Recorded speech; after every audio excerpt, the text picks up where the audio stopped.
Pois é, amigos, acabámos de sair ali de Los Lóbios das Termas e digo-vos já que ainda bem que lá fomos, ainda bem que paramos, porque eu estava literalmente sem sentir as mãos, epá, não sentia as mãos mesmo, não sentia os dedos, não sentia nada, e o estarmos ali, é assim, está um gelo do caraças, estão 7 graus de temperatura, mas ali, naquela zona era quente, porque a água estava a ferver, epá, eu não sei como é que as pessoas conseguem estar ali dentro, porque aquilo ferve mesmo, a água é isto, uma pessoa põe a mão, não é? Eu estive lá um bocadito a molhar as mãos mesmo para aquecer as mãos e ajudou bastante, e sentia a mão a queimar, tipo, porra, e o pessoal estava ali dentro como se nada fosse, aquilo é temperatura já de cozinhado, não é? Um gajo mete ali um arrozinho e sai, ficámos ali com a comida feita também, por amor de Deus.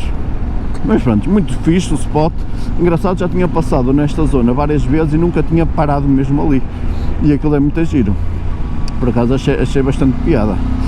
Step 1, wake up early, gonna rise with the sun. Step 2, get some good, some food in you. Step 3, think real hard about what you wanna be. Step 4, everybody just do your thing. Wake up, today's gonna be a good day. Wake up, today's gonna be a good day. Wake up, today's gonna be a good day. Wake up, today's gonna be a good day. Wake up, today's gonna be a good day. Wake up, today's gonna be a good day. Wake up, today's gonna be a good day. Wake up, today's gonna be a good day. Yo, set your affirmations, aspirations. I got shit to do, the aftermath of preparation. Good food, good mood, blood in circulation. One step at a time, yeah, that's how you make it. Set a goal you control and the steps you take them. I try to pick one thought, have some concentration. And if I make a mistake, it's called education. I try to do this every day, call it replication.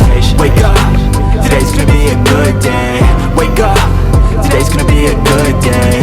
Wake up, today's gonna be a good day. Wake up, today's gonna be a good day. Wake up, today's gonna be a good day. Wake up, today's gonna be a good day. Wake up, today's gonna be a good day. Wake up, today's gonna be a good day. So life ain't easy, yo, I think there's a reason though. Ups and downs, just like every different season, yo. Sometimes I'm high, other times I'm barely breathing, though. I always gotta fight and hide from the demons, yo. Negative thoughts are poison, they rot. Head full of flies, so here come the clouds.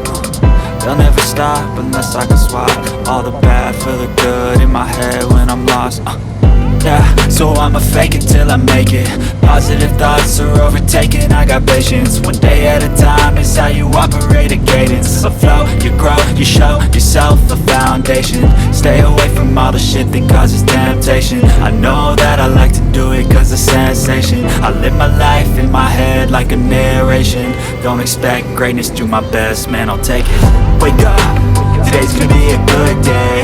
Wake up, today's gonna be a good day. Wake up, today's gonna be a good day. Wake up, today's gonna be a good day. Wake up, today's gonna be a good day. Wake up, today's gonna be a good day. Wake up, today's gonna be a good day. Wake up, today's gonna be a good day. Wake up early, gonna rise with the sun. Step 2, get some good, some food in you. Step 3, think real hard about what you wanna be. Step 4, everybody just do your thing. Pois é, amigos, é assim, já saímos da mata da Albergaria, já fizemos aqui uns quilómetros, estamos a passar aqui por uma vilazinha, barra cidade, não sei, honestamente não sei onde é que estou, mas já estamos a caminho de casa, neste momento o ponto já é casa, portanto já não há aqui, eu estou a reconhecer esta zona, eu acho que isto é mesmo na zona de centro do Jerez, acho que temos ali à frente aquela pontezinha, portanto isto é muito perto do centro, penso eu daqui, se eu estiver enganado podem me corrigir nos comentários, se faz favor. Pá, é assim, é só para dar o vídeo por concluído. Primeiro, os meus receios em relação ao estradão da Mata Albergaria foram completamente infundados, e ainda bem. Estava excelente o percurso. Bem aí? É por aqui. Exato, caminho do Braga, é isso mesmo. Ou seja, pá, a mata está excelente. Mais uma vez, estava em melhor estado de quando vim cá no verão, portanto, façam sem medo nenhum, podem ir aí, não é? E curtir aquilo que tem, não é? É lindo, tem umas paisagens lindas, portanto, aproveitem, o estradão está direitinho, apesar de ter chovido torrencialmente, está excelente. E é isso, e foi uma voltinha espetacular. De início estava completamente a gelar as mãos, neste momento a temperatura já subiu para os 11 graus, já estou perfeitamente confortável, lá está, já não sinto falta de punhos aquecidos, luvas aquecidas, não sinto falta de nada, só mesmo aquele início matinal que estava mesmo muito frio, isso fez muita estrada e eu não tinha a parte interior posta das luvas, foi uma asneira minha, devia ter posto logo antes de sair de casa. Pronto, é isso. Amigos, espero terem curtido, deixem grande like, façam subscribe, fiquem bem, até à próxima e fui!